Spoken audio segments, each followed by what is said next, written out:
আপনাদেরকে একটা কথা বলতে চাই, আমি এই কথাটা সব জায়গায় বলি, আপনাদের জেনে রাখা ভালো, পৃথিবীর ইতিহাসে যেখানে এই গণহত্যা হয়েছে এবং সেই গণহত্যার মধ্য দিয়ে আমরা বাংলাদেশে দেখেছি, বাংলাদেশে শুধুমাত্র একটা গণহত্যা হয় নাই, একটা লাইভ জেনোসাইড হয়েছে, একটা নিউ মিডিয়া ওয়ার হয়েছে।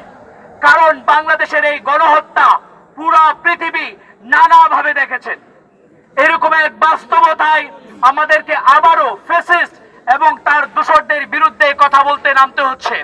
এটা আমাদের জন্য খুবই দুঃখের। এমন কোন এভিডেন্স বাকি নাই। জাতীয় সংঘের শিশু বিষয়ক যে সংস্থা, তারা শিশুদেরকে হত্যার কথা বলেছেন। জাতীয় সংঘের মানবাধিকার সংস্থা, তারা কিভাবে নির্মমভাবে হত্যা করা হয়েছে এই দেশের মানুষকে, সেটার এভিডেন্স বলেছেন। আর কোন ধরনের এভিডেন্স আপনাদের লাগলে এইরকম একটা ফ্যাসিস্ট এবং খুনি হাসিনা এবং তার দোসরদেরকে এবং তার সংগঠন আওয়ামী লীগকে আপনারা নিষিদ্ধ করবেন? আমরা একটা কথা বলতে চাই, এই বাংলার এবং বেঙ্গল বেসিনে আমরা বেঁচে থাকতে আর কখনো খুনি এবং তার দোসররা কখনো এখানে এক্সিস্ট করতে পারবে না। তাদের আর কোনো রাজনৈতিক এবং নাগরিক আর কোনো অধিকার নেই। সকল ধরনের অধিকার তারা লুণ্ঠন করেছেন এবং তারা নিজেরাই নিজেদের কবর দিয়ে দিয়েছেন। আমরা সবাইকে একটা কথা বলতে চাই, আমাদের ছাত্র জনতা তারা এখনো ঘুমিয়ে যাননি, তারা বিপ্লব করেছেন এবং বিপ্লব চলমান, এবং পৃথিবীতে আগামী সময়ে যত বিপ্লব হবে এই সব বিপ্লবের উদাহরণ হিসেবে থাকবে বেঙ্গল বেসিনের বাংলাদেশের আপামর জনসাধারণের যে বিপ্লব, সেই বিপ্লব।